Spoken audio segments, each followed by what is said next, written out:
So we are starting with key accounting concepts. Accounting concepts हम लोग इसे कहते हैं concepts and conventions. Sir concept क्या होते हैं? There are some rules which you apply in bookkeeping and thereafter accountancy. उसमें कुछ बेसिक assumptions भी होते हैं, तो वो एक के बाद एक हम देखने जा रहे हैं. हाँ, सबसे पहला assumption है business entity. बड़ा इंटरेस्टिंग है, ये मैंने आपको पढ़ाया भी है बाय द वे, लेकिन हम अभी प्रॉपरली फॉर्मली डिस्कस करते हैं. एक आधा एग्जांपल भी मैं लूंगा, पता चलेगा. बिजनेस एंटिटी कंसेप्ट क्या बोलता है? बिजनेस एंटिटी कंसेप्ट बोलता है that business is separate and proprietor is separate. पता है, मैं हमेशा बोलता हूं कि क्लास में अगर मैं पूछूं मैं कौन हूं, तो क्या बोलने का? मैं बिजनेस हूं. क्योंकि आपको बिजनेस के एंगल से सोचना है ट्रांजैक्शन क्या हुआ है, प्रोप्राइटर के एंगल से नहीं सोचना है. ये भी एक रीजन है कि प्रोपराइटर जो कैपिटल लेके आता है ना, वो बिजनेस के लिए ऑब्लिगेशन वापस देना पड़ेगा. ये भी मैंने पढ़ाया आपको. So business entity concept says that proprietor is separate and business is separate. You have to pass entry keeping in mind your business, और वो हिसाब से आपको ट्रांजैक्शंस रिकॉर्ड करना है. इन दैट केस अगर बिजनेस का खर्चा होगा तो मैं बिजनेस में खर्चा नॉमिनल अकाउंट में लिखूंगा, लेकिन अगर प्रोपराइटर का पर्सनल खर्चा होगा वो मैं बिजनेस में खर्चा रिकॉर्ड नहीं करूंगा, मैं ड्रॉइंग्स रिकॉर्ड करूंगा. याद करो, ये कंसेप्ट के वजह से ये आया है. That is just because of this concept. इसको मैं हमेशा कंपेयर करता हूं और बच्चों को एक थोड़ा एक हायर लेवल कंसेप्ट में बताता हूं. दैट अगर मैं बोलता हूं दैट ये रिमोट कंट्रोल मेरा है, हाँ जरा ध्यान से समझना, थोड़ा स्पिरिचुअल एस्पेक्ट है लेकिन ये काम में आएगा आपको भविष्य में. अगर मैं बोलता हूं ये रिमोट कंट्रोल मेरा है, इसका मतलब ये है कि रिमोट अलग है और मैं अलग हूं. अगर मैं बोल रहा हूं कि ये टैब मेरा है, मतलब ये टैब अलग है और मैं अलग हूं. अगर मैं ये बोलता हूं कि ये लैपटॉप मेरा है, तो लैपटॉप अलग है और मैं अलग हूं. इसी प्रकार से अगर मैं बोलूं कि ये हाथ मेरा है, ये शरीर मेरा है, इसका मतलब ये हुआ कि ये हाथ या शरीर अलग है और मैं अलग हूं. लॉजिक अप्लाई करो.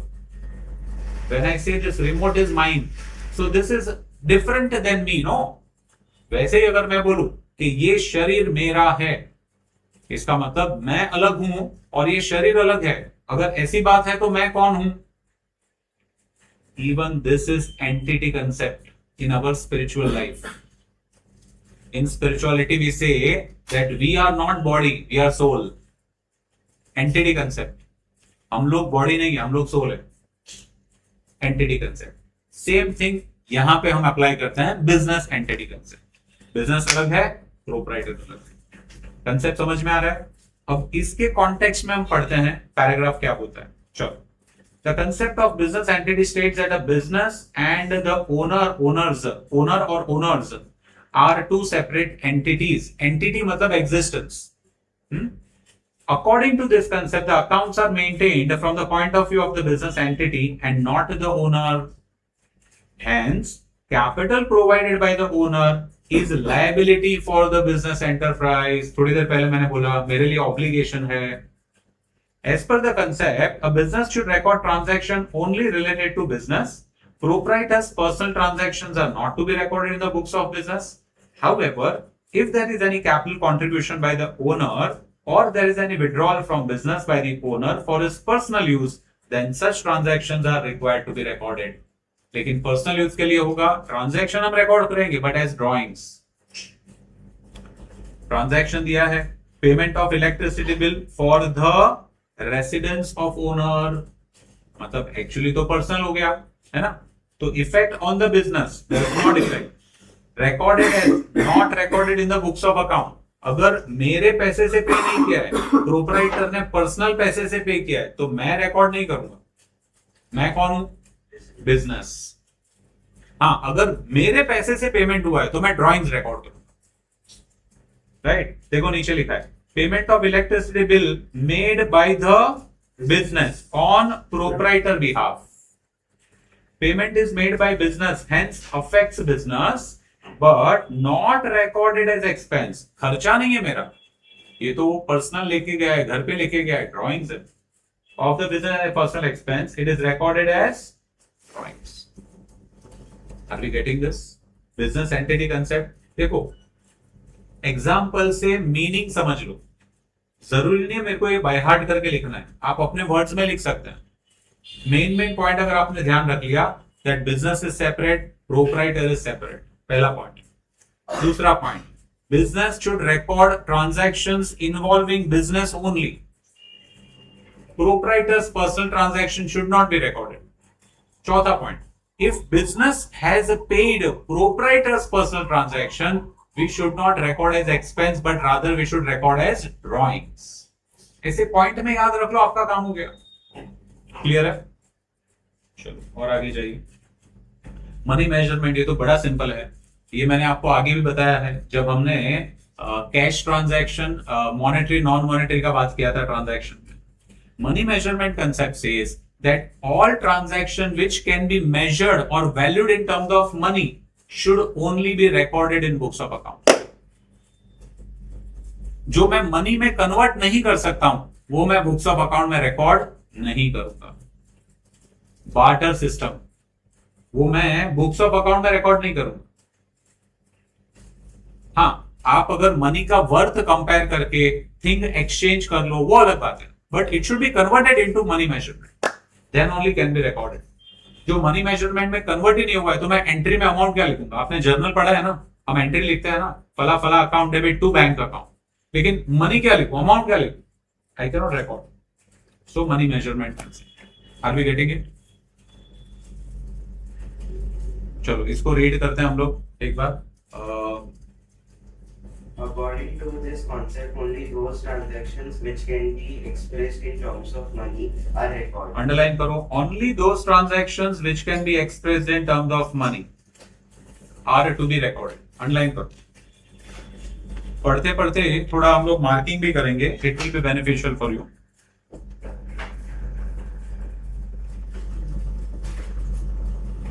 Business transactions need to be recorded in a common unit of measurement। Money is used as a common measurement unit to record all the business transactions। The currency of the country is used for expressing the same। In India, transactions can only be recorded in Indian currency, that is rupees। That is rupees, yes। rupees में हम record करते हैं। आगे जाइए। The transactions which do not involve money are not recorded। Okay। For example, working conditions in the workplace, strike by employees। समझ रहे हो ना, ये एग्जांपल समझ रहे हो? इसका वैल्यू में हम कन्वर्ट नहीं कर सकते। हाँ, ये अफेक्ट करेगा, स्ट्राइक हो गया तो मुझे लॉस होगा, लेकिन मैं इसे फिलहाल कैसे रिकॉर्ड करूं? स्ट्राइक हो रहा है, सब लोग प्रोटेस्ट कर रहे हैं, मैं रिकॉर्ड नहीं कर सकता, बुक्स ऑफ अकाउंट में रिकॉर्ड नहीं हो सकता। आगे जाइए। Efficiency of the management etc. will not be recorded in the books as they cannot be expressed, as they cannot be expressed in terms of money। और आगे जाइए। It helps in understanding of the state of affairs of the business as money serves as a common measure by means of which heterogeneous facts about the business are recorded। हाँ। For example, if a business has 5 computers, 2 tables and 3 chairs, the assets cannot be added to give useful information unless they are expressed in monetary terms। 1,50,000 rupees for computers, 50,000 for table and 2,500 for chairs। अब ऐसे amount आया तो मैं record कर सकता हूं as assets, लेकिन amount के बगैर मैं एसेट रिकॉर्ड नहीं कर सकता हूं। बच्चे क्लियर है? पहला वाला कौन सा देखा हमने? Business entity concept. दूसरा वाला कौन सा देखा हमने? Money measurement concept. अब थर्ड पे आते हैं, कॉस्ट कंसेप्ट। ये भी इंपॉर्टेंट है, it is not that complex as such. ये बताता है दैट आप बिजनेस में जो भी रिकॉर्ड करते हो, जो भी आप एसेट वगैरह परचेज करते हो, तो आपको जो एक्चुअल कॉस्ट, आपने जो एक्चुअल पेमेंट किया है, वो आपको रिकॉर्ड करना है और वही डिस्प्ले करना है। एग्जाम्पल, मैंने समझ लो ये रिमोट कंट्रोल खरीदा और at that point of time that person told me that this remote will cost you, let us say 1,000 rupees। मैंने बोला ठीक है डन, ये लीजिए 1000 रुपीज और मुझे रिमोट दीजिए। मैं रिमोट लेके आ गया और मैं मेरे बुक्स ऑफ, क्योंकि बिजनेस के लिए खरीदा है, मैं मेरे बुक्स ऑफ अकाउंट में रिकॉर्ड करूंगा remote control account debit to bank account 1000 rupees.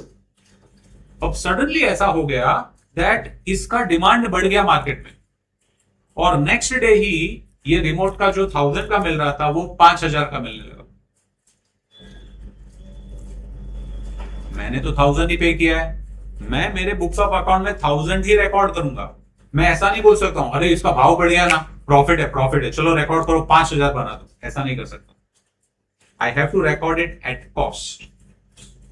whatever amount you have actually paid, that you should record, and that is a cost concept. आप कोई एक्सपेंस भी इनकर करेंगे, you will record what you have actually paid. Cost concept. आपका जो cost है वो आपको रिकॉर्ड करना है। क्लियर है? चलो पढ़ो हे loudly. Cost concept. The cost concept states that all the asset purchased should be recorded as the historical cost, that is the cost paid for the acquisition. Underline करो historical cost, ये word आपको याद रखना है। Historical cost, ऐसा नाम क्यों दिया है? कॉस्ट का मतलब तो आप समझ गए, हिस्टोरिकल का मतलब क्या? जब आपने परचेज किया था तब, पास्ट में किया होगा ना आपने, इसलिए हिस्टोरिकल, हिस्ट्री, पास्ट में जो आपने कॉस्ट इनकर किया था वही रिकॉर्ड करना है, हिस्टोरिकल। आगे It will be the base for further accounting. Market price of an asset keep fluctuating. Hence, it becomes necessary to record the transaction at cost price. At the time of the purchase, the asset is recorded at the cost, and gradually depreciation is charged on the asset, which reduces its book value.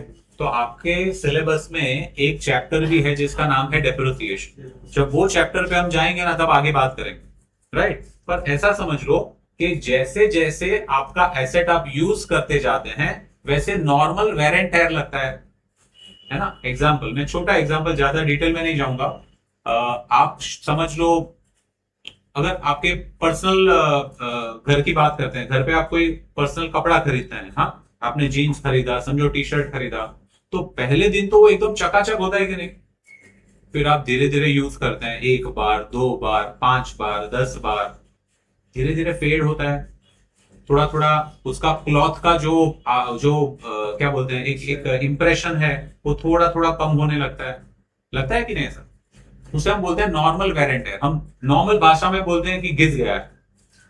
तो to that extent जितना उसका life कम हुआ है, to the extent of proportionate amount हम हमारे accounts में, books of account में वो रिड्यूस करते हैं, उसे हम कहते हैं डेप्रिसिएशन। एक बहुत बड़ा मिथ है, गलतफहमी है लोगों में, तो वो मेरे बच्चों में नहीं होनी चाहिए, इसलिए मैं पहले एडवांस में बता रहा हूं, अभी तो मैंने चैप्टर स्टार्ट नहीं किया। काफी लोग बोलते हैं that depreciation is the difference between the cost incurred and the value which I can get by selling it. अब अगर मैं उसको बेचूं तो कितने में एसेट बिकेगा, उसका डिफरेंस डेप्रिसिएशन है। नहीं, गलत, wrong. Depreciation is not difference in the value, depreciation is wear and tear of the asset. तो ये आपको ध्यान रखना है, शायद कहीं पे गलत सुन लोगे तो गलत के एंगल में नहीं जाना है आप, हाँ, फिर आगे डिटेल में डिस्कस करेंगे। आगे जाइए। Example, a furniture purchased from a friend for 20,000 maybe having a market value of 25,000. I will record it at cost only 20,000. आगे जाइए। अच्छा, अभी नेक्स्ट कंसेप्ट आ गया है कंसिस्टेंसी। हाँ, रिवाइज करो, revision is the key to success. पहला कौन सा कंसेप्ट पढ़ा हमने? Business entity concept. दूसरा कौन सा पढ़ा हमने? Money measurement. मनी मेजरमेंट के बगैर मैं मेरा ट्रांजैक्शन रिकॉर्ड नहीं कर सकता हूँ। तीसरा कौन सा पढ़ा हमने? Cost concept, historical cost. मैं मेरे सारे एसेट्स को रिकॉर्ड करूंगा at cost which I have actually paid. ठीक है, फोर्थ पे जाते हैं, कंसिस्टेंसी कंसेप्ट। अभी कंसिस्टेंसी वर्ड का लिटरल मीनिंग तो हमें पता है, हिंदी में या गुजराती में हम बोलते हैं सातत्य। सातत्य माने रेगुलरिटी, कंसिस्टेंटली, रेगुलरली। हम ऐसा बोलते हैं ना कि आपको हर एक लेक्चर रेगुलरली अटेंड करना चाहिए, पढ़ाई रेगुलरली करनी चाहिए। इसको मैं ऐसे भी बोल सकता हूं that you should attend the lectures consistently. You should do your studies consistently. एक ही बात है। तो सर अकाउंट्स में, बुक कीपिंग में ये कंसिस्टेंसी कंसेप्ट कहां से काम में आता है? यहां पे काम में आता है दैट बुक कीपिंग में whatever rules you are applying that you have to consistently apply। ऐसे हम नहीं सोच सकते हैं, नहीं आज मैं एंटिटी कंसेप्ट अप्लाई कर रहा हूं, कल नहीं, कल मेरे को बोर हो रहा है, अभी आज एंटिटी कंसेप्ट अप्लाई नहीं करूं। आज मैं मनी मेजरमेंट अप्लाई कर रहा हूं, नहीं अभी कल मेरे को नहीं, मनी मेजरमेंट नहीं अप्लाई करना, ऐसा नहीं चलेगा। सारे कंसेप्ट्स एंड कन्वेंशंस आपको रेगुलरली अप्लाई करने हैं, कंसिस्टेंटली अप्लाई करने हैं। That is what the rule says. There are some methods which we apply, जैसे डेप्रिसिएशन में ही दो मेथड हम पढ़ने वाले हैं, स्ट्रेट लाइन मेथड जिसे हम शॉर्ट में एसएलएम कहते हैं, और रिटन डाउन वैल्यू मेथड जिसे हम शॉर्ट में डब्ल्यूडीवी कहते हैं। जो भी मेथड आप सिलेक्ट कर रहे हो वही मेथड आगे आपको कंटिन्यू करना है। मैं ऐसे नहीं बोल सकता हूं आज मेरे को मजा आ रहा है चलो एसएलएम वापरता हूं, बाद में कल बोलूंगा नहीं नहीं उसमें मजा नहीं है आज डब्ल्यूडीवी वापरता हूं, ऐसा नहीं चलेगा। जो भी आप फॉलो कर रहे हैं आपको कंसिस्टेंटली फॉलो करना पड़ेगा, रेगुलरली। क्लियर है? चलो इसको पढ़ते हैं। हृदय रीड करो लाउडली, Consistency concept. थोड़ा जोर से बोलो। The consistency concept states that any policy adopted for accounting should not change frequently. Should not change frequently, underline करो। Frequently unless it is the demand of the changing circumstances. Okay Policy. अच्छा, क्या should not change frequently? What is it? What is it? Accounting policy, any policy adopted for accounting, माने accounting policy we are talking about. Okay आगे जाइए। Policies adopted for accounting should be consistent and continuous. इसको भी underline करो। ये पहले वाले का भी मीनिंग यही था, ये अलग वे से प्रेजेंट किया, स्ट्रेट वे से प्रेजेंट किया। हाँ, This concept does not prevent introduction of any new techniques or the improvement of any existing techniques, but any deviations from the existing methods should be disclosed separately as a note. Example, if a company is following actual basis of accounting for 1 year, it cannot keep changing keep on changing it every year. It is important that the company continues to follow the same method in coming years. Year by year, right. So जो भी policy मैं use कर रहा हूं, accrual method policy है या money measurement concept follow कर रहा हूं, that consistently I have to apply. That is what it is saying. एक प्रश्न शायद आगे जाके आपको हो सकता है, तो सर क्या मैं अलग पॉलिसी अगर मेरे बिजनेस के लिए चाहिए तो फॉलो नहीं कर सकता हूं? कर सकते हैं। You can change the accounting policy, but in that case, thereafter you have to consistently follow that policy. आप बार बार चेंज नहीं कर पाएंगे, वेवरिंग माइंड नहीं रखना है। हम बोलते हैं ना वेवरिंग माइंड मत रखो। सुबह मैंने नक्की किया है कि मुझे 7 बजे क्लास पे जाना है, एक बार नक्की किया तो मैं क्लास पे जाऊंगा, रेगुलरली मैं अटेंड करूंगा। मैं नहीं यार जाऊं, नहीं यार नहीं, जाऊं नहीं, जाके आता हूं, सर ने बोला नहीं यार नहीं, मेरे को बहुत नींद आ रहा है, अरे मेरे को कुछ और करना है। वेवरिंग माइंड से काम नहीं होता है। You have to do it consistently, तब जाके पढ़ाई में भी इंपैक्ट आएगा। We will not miss out any lecture, हमारा पढ़ाई में भी लिंक लगेगा एंड ऑटोमेटिकली रिजल्ट आएगा, मेरे टेस्ट में परफॉर्मेंस आएगा। Are we getting it? और आगे जाइए। Conservation. Concept of conservatism. चलो पहला कौन सा कंसेप्ट पढ़ा था हमने? Business entity. दूसरा कौन सा पढ़ा था? Money measurement. तीसरा कौन सा पढ़ा? Cost concept, historical cost word याद रखने का। चौथा कौन सा पढ़ा? Consistency concept.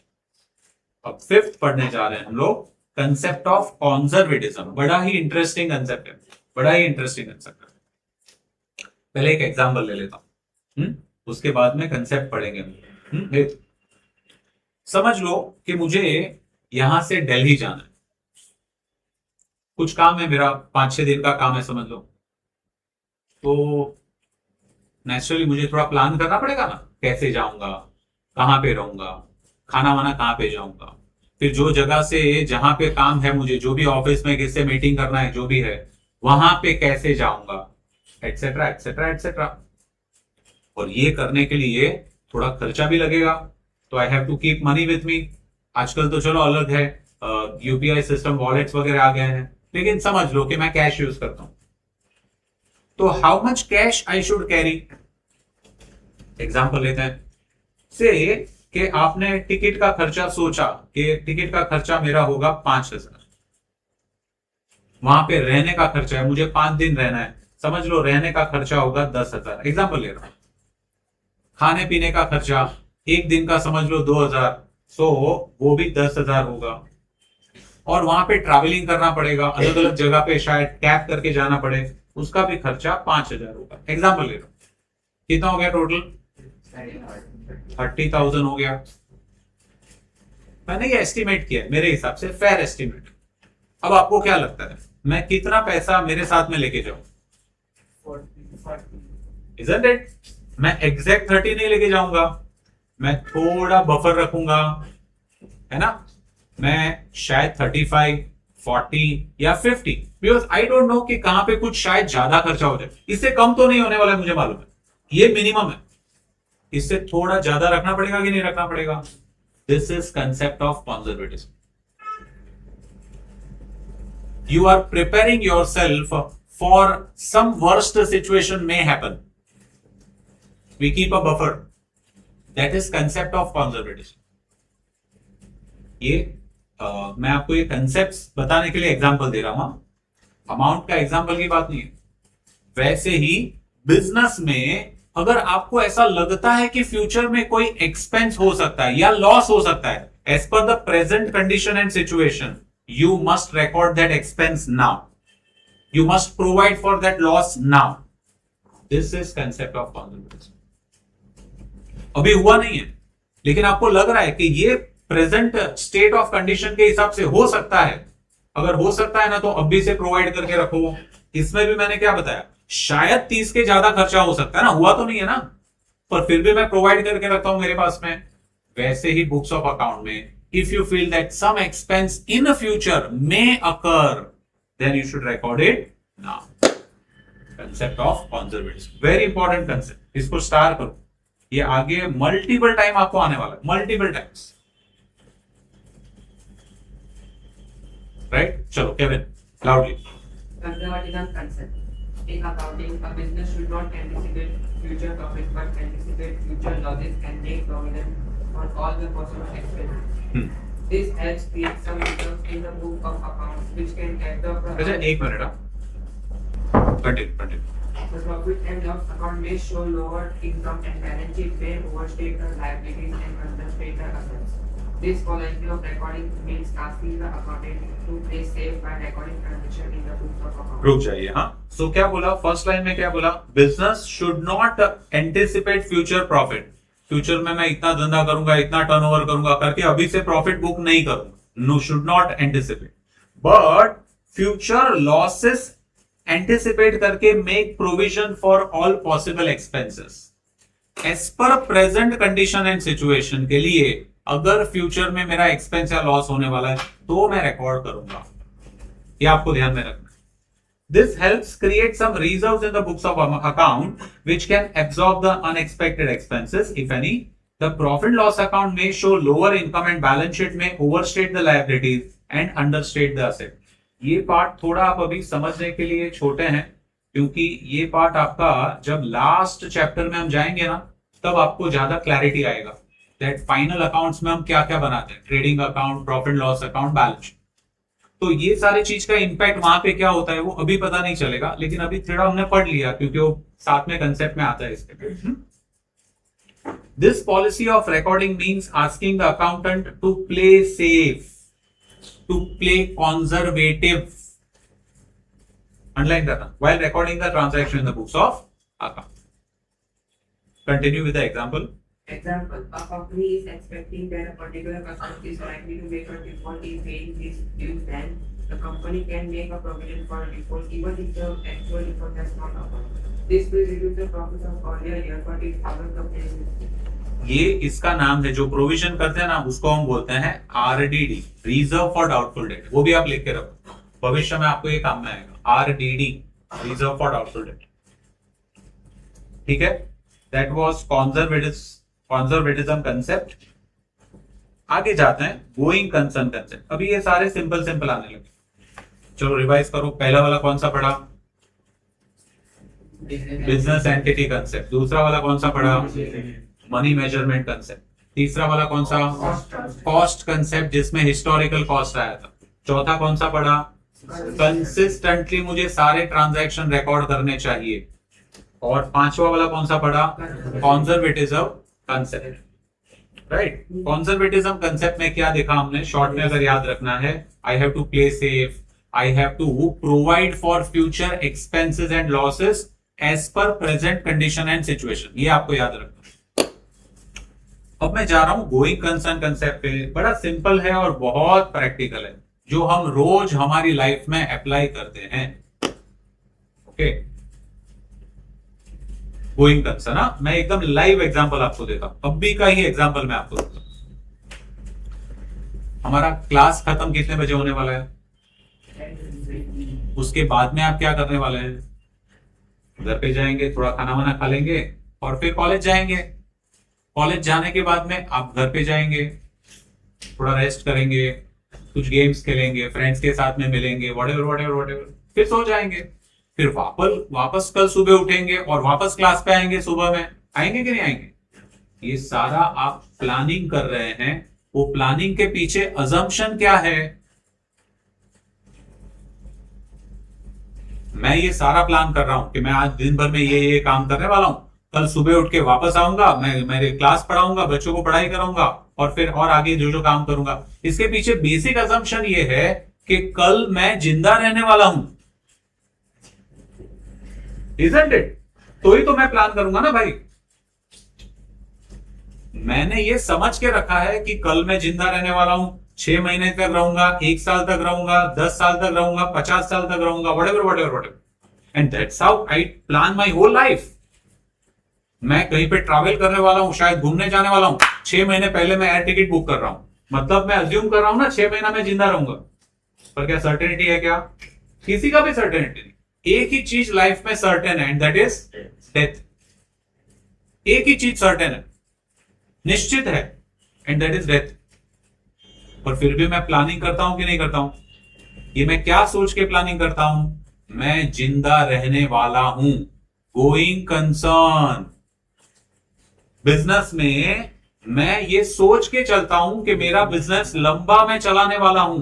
मैं कल बिजनेस बंद नहीं करने वाला हूं, या 6 महीने में बंद नहीं करने वाला हूं। मैं बिजनेस चलाऊंगा, आगे चलाऊंगा, मैं मेहनत करूंगा, सेल्स बढ़ाऊंगा, प्रॉफिट अर्न करूंगा, बिजनेस चलाऊंगा। उस हिसाब से मैं रिकॉर्डिंग करता हूं। अगर मैं गोइंग कंसर्न फॉलो करता हूं तो मैं सारे एसेट्स को हिस्टोरिकल कॉस्ट पे रिकॉर्ड करूंगा। अगर मेरा गोइंग कंसर्न अजम्पशन बंद हो गया, मतलब मैं ऐसा सोच रहा हूं कि मैं 6 महीने में बंद करने वाला हूं, तो मेरे एसेट्स को मुझे रियलाइजेबल वैल्यू पे रिकॉर्ड करना पड़ेगा। जो वैल्यू पे मैं एसेट को बेच सकता हूं, वो वैल्यू पे रिकॉर्ड करना पड़ेगा। That is what going concern concept says. समझ में आ रहा है मैं क्या बोल रहा हूं?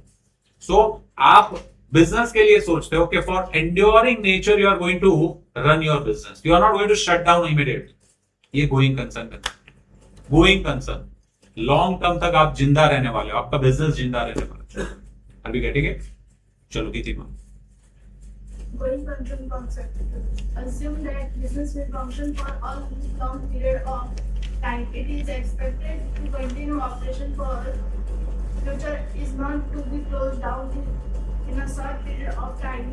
This concept has impact on the accounting policies regarding the valuation of assets, depreciation, comma, treatment of outstanding, prepaid expenses, etc. तो ये सब सोचते हुए ही मैं ये सारा रिकॉर्ड करता हूं। देखो एग्जांपल दिए हैं इसमें, impact of accounting policy regarding valuation of asset, जो मैंने आपको बता दिया। फिर depreciation recording, treatment of outstanding and prepaid expenses etcetera. ये इसके ऊपर बेस्ड है, क्योंकि मैं गोइंग कंसर्न कंसेप्ट दिमाग में रखता हूं, इसलिए मैं ये सारा रिकॉर्ड करूंगा। ऐसे मुझे समझना है। चलो रियलाइजेशन कंसेप्ट पे जाते हैं। एक बार रिवाइज कर लो वापस। पहला कंसेप्ट कौन सा? Business entity concept. दूसरा मनी मेजरमेंट। तीसरा कॉस्ट कंसेप्ट। चौथा कंसिस्टेंसी कंसेप्ट। पांचवा कंजर्वेटिज्म कंसेप्ट। छठा गोइंग कंसर्न। अब हम 7वें पे जा रहे हैं, रियलाइजेशन कंसेप्ट। रियलाइजेशन कंसेप्ट क्या स्टेट करता है बॉस, कि भाई आपको जो इनकम एक्चुअली मिला है या यू आर सर्टेन के मिलने वाला है वही रिकॉर्ड करो। ऐसा हाइपोथेटिकल इनकम रिकॉर्ड मत करो। एग्जांपल, मैं बोलूंगा यार मैं आज लॉटरी ले रहा हूं, मेरे को तो लॉटरी 10 लाख का मिलने वाला है, मैं लखपति हो गया, और ये सोच के मैंने नॉर्मल खर्चा करना स्टार्ट कर दिया। अभी तक पैसा आया नहीं है और तुम खर्चा करना स्टार्ट कर रहे हैं। You should not do it. वैसे ही बिजनेस में अगर आपको एक्चुअली इनकम रियलाइज नहीं हुआ है या आपने गुड्स बेचा है उधार पे, वो बंदे ने आपको बोला है कि मैं आपको पैसा दूंगा, जब तक ये कंफर्म नहीं है, सर्टेनिटी नहीं है, तब तक do not recognise your income. Realisation होने के बाद record, that is we mean by realisation concept. चलो पढ़ो। Realization. This concept states that an income is realized only when it is received or earned. Sales are देखो, recorded. Received बोला है या earned बोला है? रिसीव्ड का तो मतलब समझ में आ गया, रिसीव्ड मतलब पैसा आ गया। अर्नड का मतलब क्या? अर्नड का मतलब क्या? कमाया, बरोबर है, ट्रांसलेशन हुआ। अर्नड का मतलब यहां पे समझने का कि मैंने गुड्स बेचा है और सामने वाले पार्टी ने मुझे प्रॉमिस किया है कि मैं पैसा दूंगा। देखो, ट्रांजैक्शन दो प्रकार के होते हैं कि नहीं, कैश ट्रांजैक्शन, क्रेडिट ट्रांजैक्शन। मैंने गुड्स बेचा और पैसा मिल गया, इसको हम क्या बोलते हैं? Cash transaction. मैंने गुड्स उधार पे बेचा, पैसा नहीं मिला है, ये क्रेडिट ट्रांजैक्शन है। लेकिन क्रेडिट ट्रांजैक्शन में मैं तब करूंगा जब डेटर मुझे प्रॉमिस करता है कि हाँ मैं 1 महीने के बाद पैसा दे दूं। ये केस में मैं बोलूंगा I have earned, I have done sales, certainty है पैसा मिलेगा। Are you understanding? रिसीव्ड और अर्नड। आगे जाओ। Sales are recorded only when goods are sold or services are provided.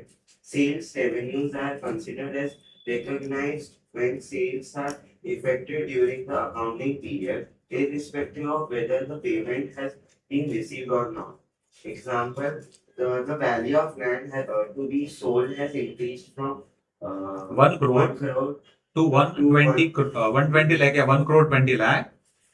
However, unless and until the actual sales has taken place, the profit of 20 crore 20 lakh cannot be recorded in the business।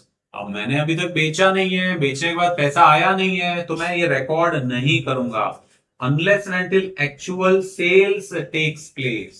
मैंने अभी तक बेचा ही नहीं है, मैं बैठा रहूंगा और बोलूंगा अरे मेरा प्रॉपर्टी का भाव भाई बढ़ गया है, 5 लाख मेरे को फायदा हो गया, भाव बढ़ गया, चलो 5 लाख खर्चा उड़ा देते हैं, चलो भाई हम लोग पार्टी करते हैं। अरे भाई तेरा पैसा आया नहीं है, पार्टी में तो पैसा तुरंत देना पड़ेगा ना, कहां से लाएगा?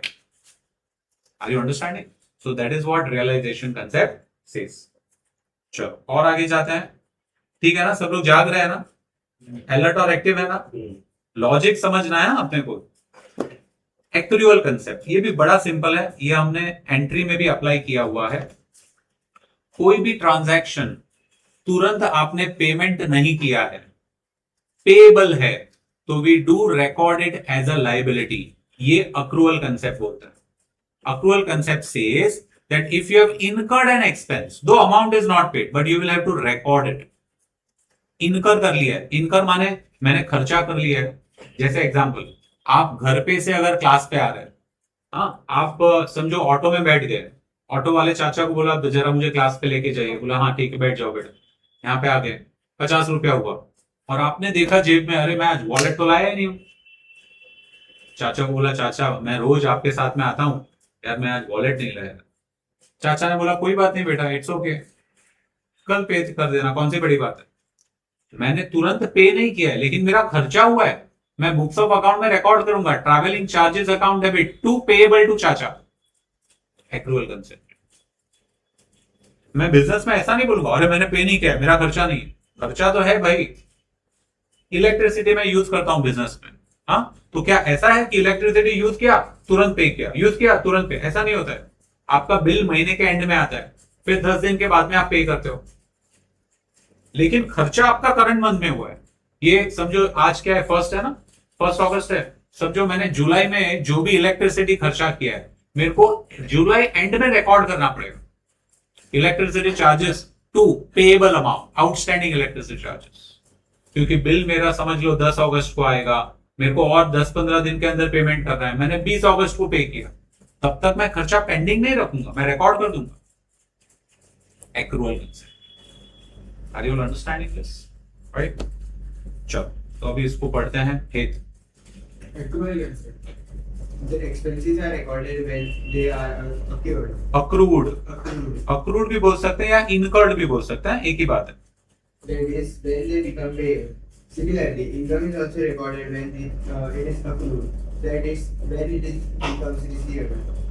Actual payment and receipts are not concerned while recording of expenses or income. As per the accrual concept, income and expenses related to the specific accounting period should be recorded in the books of accounts, irrespective of the fact that revenues are received in the cash or not. Expenses are paid in cash or not. Okay. Example. Continue. Example. A rent for a month of March is paid on 5th April. However, it will be recorded as an expense of the March when it is accrued. Accrued. Accrued. Even if it is not paid. Accrued मतलब payable हो गया. Expense के लिए accrued मतलब payable हो गया. Income के लिए अक्रूड मतलब रिसीवेबल हो गया. ऐसे मुझे समझना. B. In the case of the credit sales, the sales are recorded in the books as and when they take place, even if the customer is yet to make the cash payment for the sale. Correct. Are we getting this बच्चों? Clear है? चलो next पे हम जा रहे हैं. ये भी बहुत सिंपल है, हमने जर्नल पढ़ा है तो चलो ये मैं डायरेक्टली समझा लेता हूं. Dual aspect concept.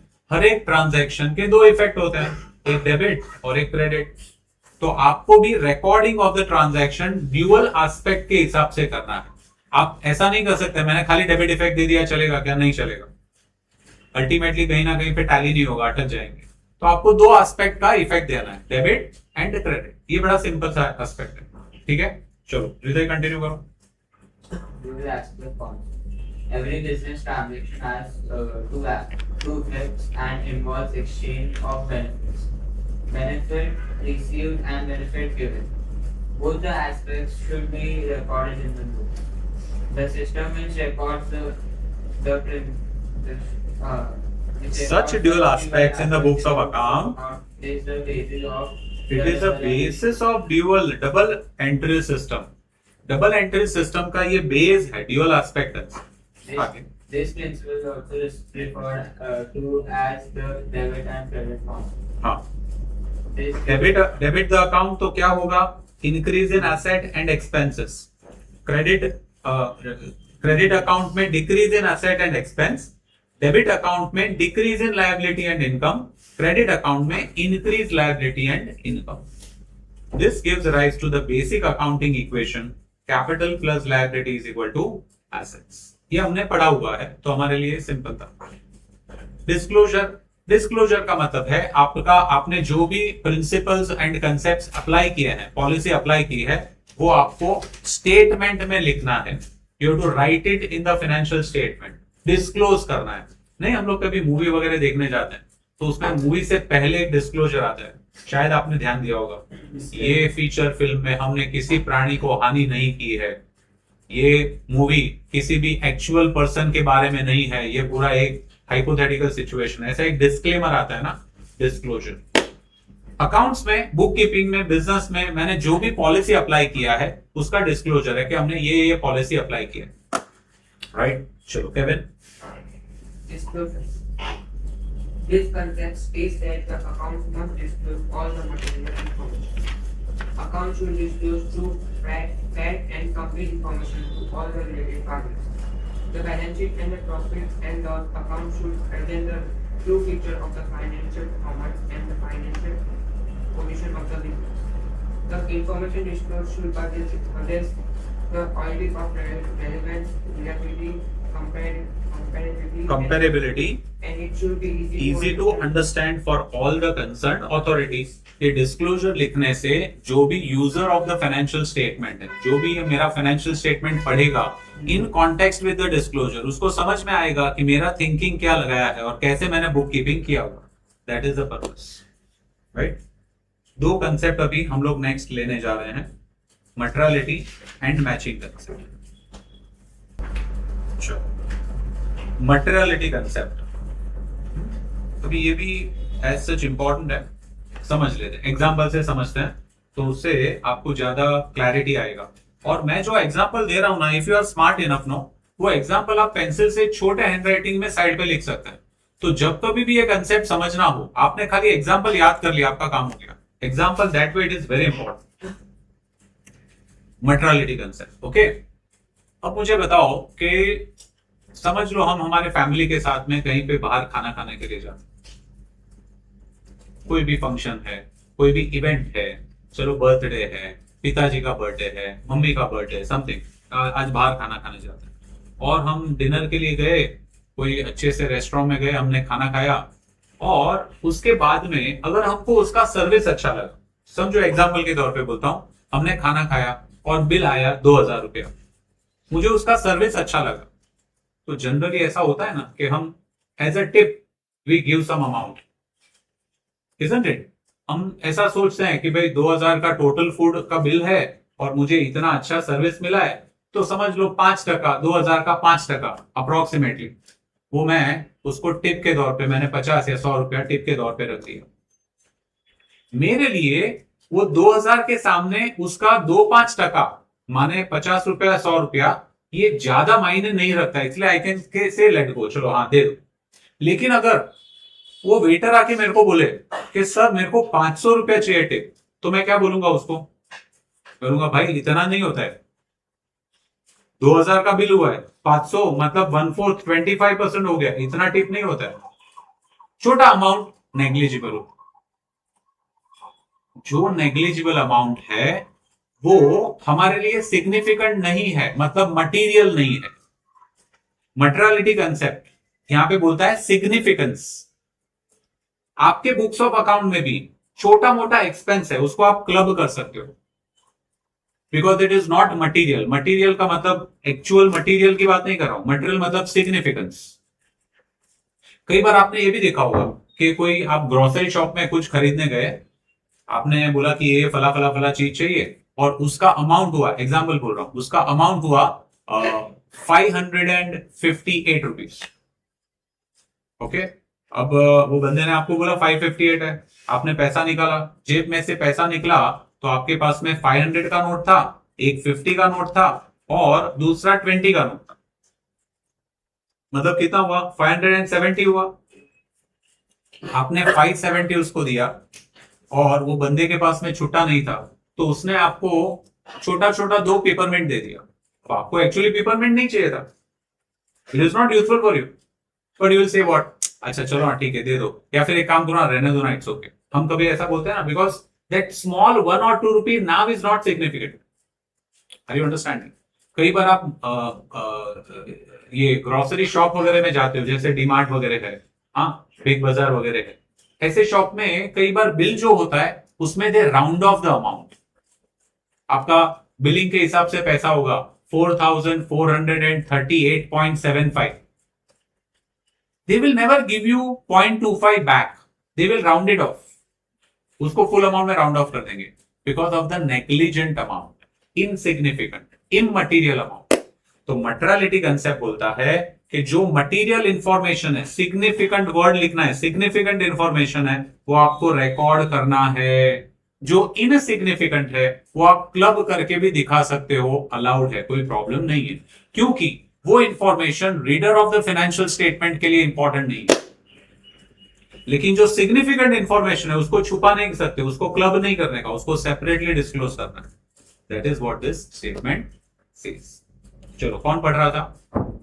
हाँ this concept This concept states that all significant and important monetary matters which may influence the decision influence the decision of the users of the financial statement need to be disclosed in books of accounts. As per this concept, it would not be very economical for a business to record all the small details in accounting. सारा छोटा छोटा detail मैं record करूंगा तो बहुत बड़ा बड़ा आपका बुक्स बन जाएगा। छोटा छोटा होगा वो मैं क्लब कर सकता हूं, लेकिन जो सिग्निफिकेंट होगा, ट्रांजैक्शंस ऐसे होंगे कि जो ट्रांजैक्शन मैं छुपा नहीं सकता हूं reader of the financial statement से, वो मुझे अलग से दिखाना ही होगा। आगे the utility of transaction and information should be related to the time, effort, and the cost involved in accounting of such transaction. The term materiality is materiality बोलेगा, the term materiality materiality Is is subjective and depends upon the nature of business, the value of the transaction, requirement of user of financial statement, etc. Right. Example, Example, the expenses having significant amount need to be classified under the particular, let's say salaries, electricity, etc. मतलब समझ लो कि जो अगर आपने कोई खर्चा किया है जो सिग्निफिकेंट अमाउंट है, इलेक्ट्रिसिटी का बिल आया समझ लो 8,000 रुपए, तो मुझे इलेक्ट्रिसिटी अकाउंट में सेपरेटली दिखाना पड़ेगा. सैलरी मैंने पे किया, समझ लो सबका मिला के 50,000, मुझे अलग से सैलरी अकाउंट में दिखाना पड़ेगा. लेकिन however, expenses having very small or insignificant amount can be clubbed together under a common head miscellaneous expenses. जैसे एग्जांपल, कोई स्वीपर आया, उसको मैंने थोड़ा स्वीपिंग करवाया और मैंने उसको 20 रुपया 50 रुपया दे दिया, भाई ये ले थोड़ा चाय पानी की. मैंने चाय मंगाया 10 रुपया दिया, जनरल खर्चा है, मैं मिसलेनियस एक्सपेंस में लिख सकता. Are you understanding this? Last concept पे आ रहे हैं, मैचिंग प्रिंसिपल. तो मटेरियलिटी कंसेप्ट में हमने क्या सीखा कि सिग्निफिकेंट आपका एक्सपेंस या इनकम है वो सेपरेटली आपको दिखाना चाहिए, बुकिंग करना चाहिए. इनसिग्निफिकेंट छोटा मोटा इमटेरियल अमाउंट है वो आप क्लब करके दिखा सकते हो. ठीक. मैचिंग प्रिंसिपल ये भी बड़ा इंटरेस्टिंग है. ये क्या बोलता है पता है? ये बोलता है, सिंपल है वैसे, क्या बोलता है? That you should match your expense and income. आप वही एक्सपेंस रिकॉर्ड करोगे जो आपने खर्चा किया है टू रिकॉर्ड दिस इनकम. आप वही इनकम रिकॉर्ड करोगे जो आपने अर्न किया है by spending this expense. There has to be matching. मैं ऐसा नहीं कर सकता हूं कि खर्चा सिर्फ ये साल का लगाया और इनकम में रिकॉर्ड करूंगा पिछले 3 साल का. There is no matching. जो करंट ईयर में पूरा खर्चा हुआ है वो दिखाओ और करंट ईयर का पूरा इनकम दिखाओ, फिर आपको पता चलेगा करंट ईयर में प्रॉफिट हुआ कि लॉस हुआ. Are you understand? I can not do other way round. और मैंने 3 साल का इनकम दिखा दिया, खर्चा मैं खाली 1 साल का ही दिखाता हूं ताकि मेरा प्रॉफिट ज्यादा दिखे. भाई वो बेवकूफी है. There is no matching, there is no comparison. Are you understanding? That is what matching principle says. चलो आगे. Matching principle states that all income received or earned in an accounting year should be matched with the expenses incurred in that accounting year. This concept considers that accrual basis of accounting and periodicity concept. Periodicity provides the time frame for measuring the financial performance and status. The expenses pertaining to the relevant accounting period are taken into account.